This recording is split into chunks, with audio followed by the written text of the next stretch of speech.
my furry friends. How are y'all doing today? We ask this every time. You drink your water? You drink enough of your water because it's hot out here in these streets. You did? Bet. So, if you didn't, go drink some water. Get a cup. We are going to talk about one of the sad things in life. One of the things that a lot of people don't find is valuable to talk about, but the ending and or dissolutions of friendships and how we handle that. So go get the water you didn't drink today, come back, because that's what we're going to talk about.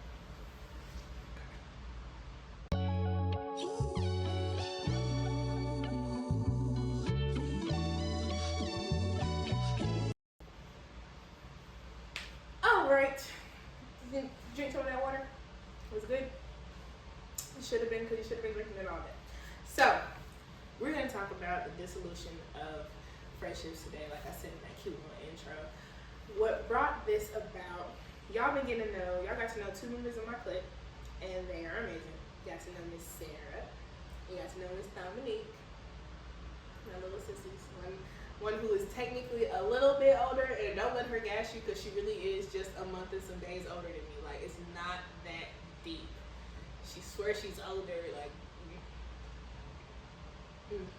barely. Your mama hadn't gone to her postpartum appointment yet by the time I was popping out. But anyway, so one my big sister, one my little sister, and as wonderful as those relationships are and have been for me for the past year or however long those relationships have been, some relationships have come before that, and unfortunately they have not lasted. And I think, I don't know if it's just me, but friendship breakups 10 times worse than relationship breakups in my mind. Like, I can get over a relationship breakup, like a romantic relationship breakup, way faster than I can a friendship breakup. That friendship breakup hit me hard. And it could just be my only childness, to where, like, if you're in my circle, I look at you as a sibling, so it feels like losing a family member. But whatever, what have you, it's really, really difficult to lose that part of you, to me. So that's what we're going to talk about. We're going to talk about some instances where I've lost those relationships. We're going to talk a little bit about what happened in those endings, and then we're also going to talk about how I kind of got through them. So to get started, the one that kind of reaches out the most is one that I had with someone, and for storytelling purposes, we are going to name them Nicole. Nicole and I were friends in high school.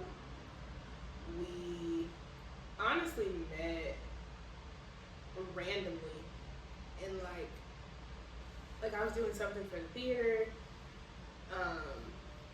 and we met through another friend who me and her friendship didn't work out as well. But that's another story for another day. But we just kind of, me and her relationship continued to blossom over the years. And at one point, she was supposed to be the godmother to my children. And before I continue, let me say, I still wish her nothing but light and love and happiness. I hope she eating it, and I mean eating good. She just ain't eating for my table. No animosity, no anger, no none of that at this point. But, friendships just don't work out.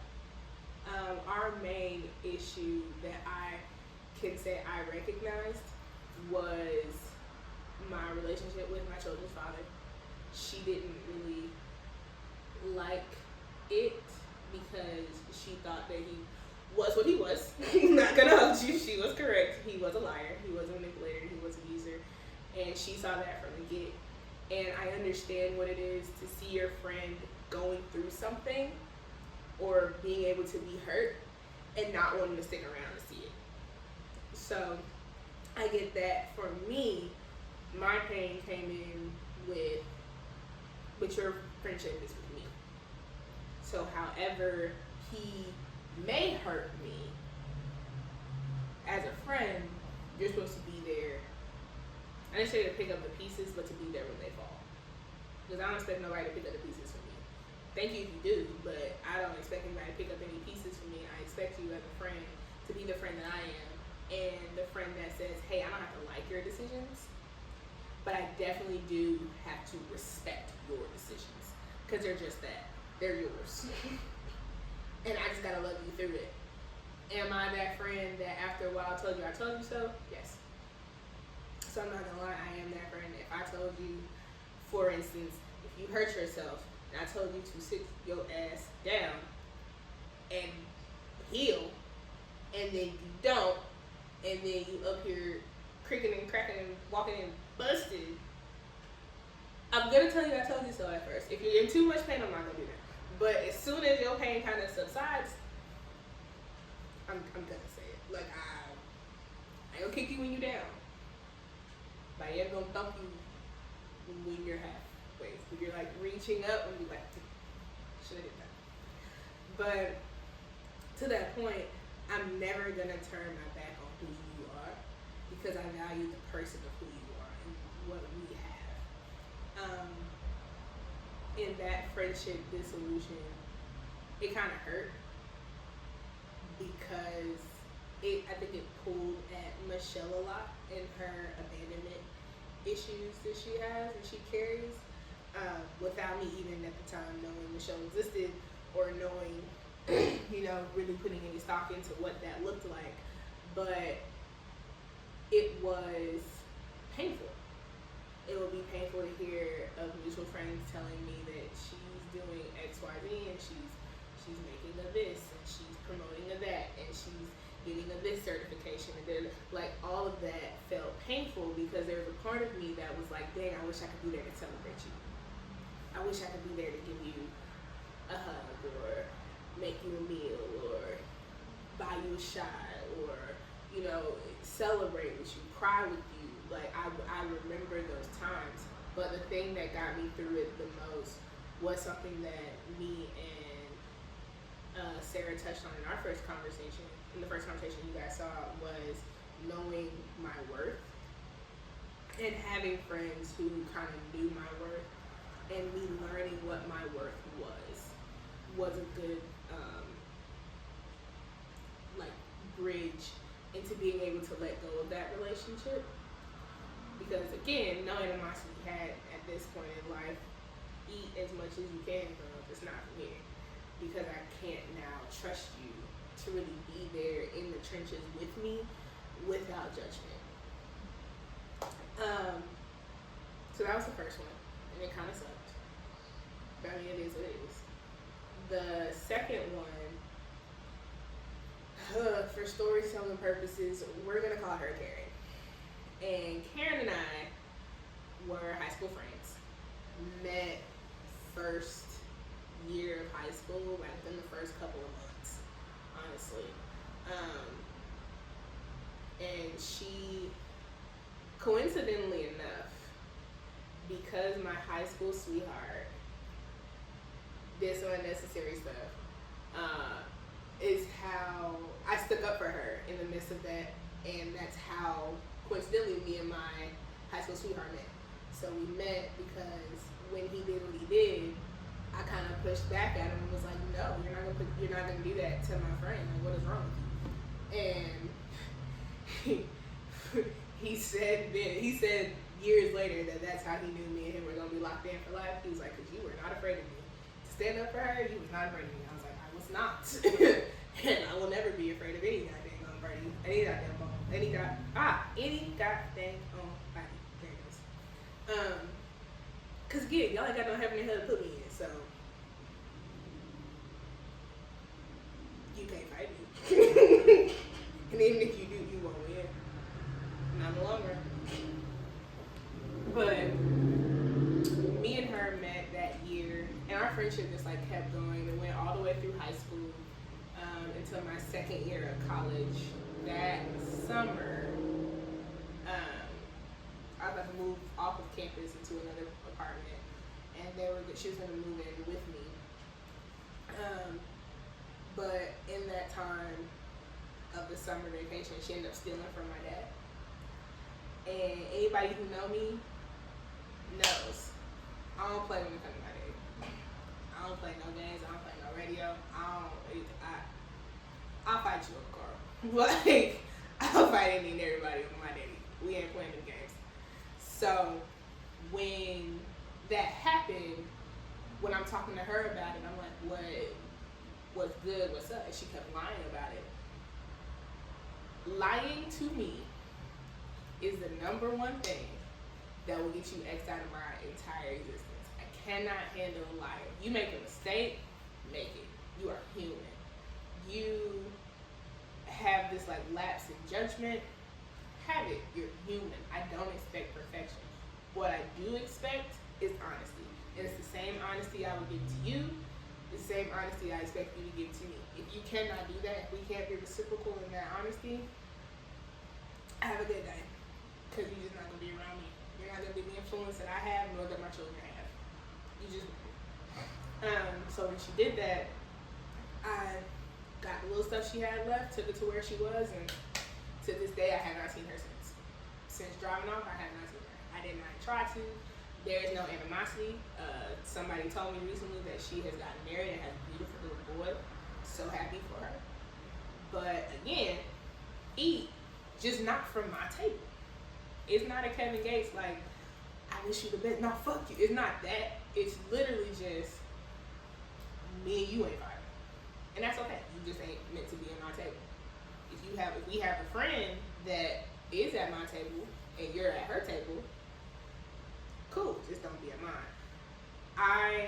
That relationship was a little bit easier to let go because there was a down deed done to it. So it was easier to let that go. But even over time with that, stuff would pop up and I'd be like, oh my gosh, I want to tell her about it. And then I remind myself like, dang, you can't. Because this person didn't even go to the number one tenet of y'all's relationship. And I say that, and I say the tenet because we had known each other literally from when I got to Oklahoma to up to that point. I was almost 6 years. You know, at this point, I don't vibe with mine. You know, at this point, I don't play when it comes to my daddy. You know these things. So for you to just kind of, oh, well, she's not going to notice. What? And then, also, this is just a caveat. Don't steal. Be a better person. Don't steal. Don't do like other people. Just don't. But if you're going to steal, clean up behind yourself. Because she left some evidence that she had been there. And I was just kind of like, you are not meant to be a criminal. Because criminals don't leave things behind. Not good ones. But don't be a good criminal. Don't steal, guys. I'm just saying, do not do that. But it was harder to let go of personal like relationships that knew me personally, like friendships, than it has ever been to not be in a relationship with a boyfriend or anything like that. It's so much harder. And I think it's that way because when it comes to our friends, we take masks off that even our significant others don't see. My friends know more about me than dang near. Matter of fact, two of my friends, two of my friends know more about me than any man I've ever been with. The list ain't that long. So, fuck it. But any man I've ever been with, they know more about me than in some instances than my mom does. They know more about me than some instances my children do, like, or ever will. So those intimate, like, I don't cry in front of people. I can tell you for a fact, these two friends have seen me cry in person. Not heard me cry over the phone, not caught me in a moment where I'm just like, yeah, no, like, boo-hoo crying, don't know what to do, exhausted, exacerbated, the world is trying to kill me, crying. They have seen me that way. And I know without a shadow of a doubt, if I were to lose either one of those friendships, it would feel like a death to me. I say all that to say, when you have a clique of people who like y'all down bad for each other, y'all in there, y'all locked in, fully appreciate them. Don't let petty things or miscommunications or little arguments get the best of what a true friendship is. Now, am I saying go and try to make somebody be a part of your life? Absolutely not. If someone doesn't want to be there, cut them loose, let them go. They're not meant to be. But if y'all are arguing and there is a way for you guys to come to a consensus and try to work it out, do that. Because the chosen gift, one of the chosen gifts that God grants us is truly just free choice and free will. To will someone into your life and build a family, that's a blessing. So don't take it for granted. Like, fully try. Once you've gotten to a friendship and gotten into a family type friendship, try to maintain those the best you can. I'm not gonna sit here and say I'm the best at it. I'm the worst at making phone calls, but I'm getting better at it and reaching out a lot more, because my military kid mindset, you'll be there. Like, relationships will come and they'll go, but I have to remind myself more and more, like, hey, reach out. Hey, make sure you're a part. Hey, include yourself into these moments, even if you're not able to be there physically. All these different Zoom, FaceTimes, Google Chats, Facebook Messenger, like all of these things that allow us to physically, to virtually be there with one another. Use those to your advantage. Have your friends understand and know that they are vital parts of your life, just like you're a vital part to them. Well, that's my soapbox. I'm gonna get off of it, but remember, I mean, I ain't shit. You ain't gotta listen to me, but you did click on the video to hear what I had to say. So think about that. But also think about to live each day like it is your last, because it is not a dress rehearsal. It is your final performance. I wish you happiness. I wish you light. I wish you love, and I wish you peace. See you.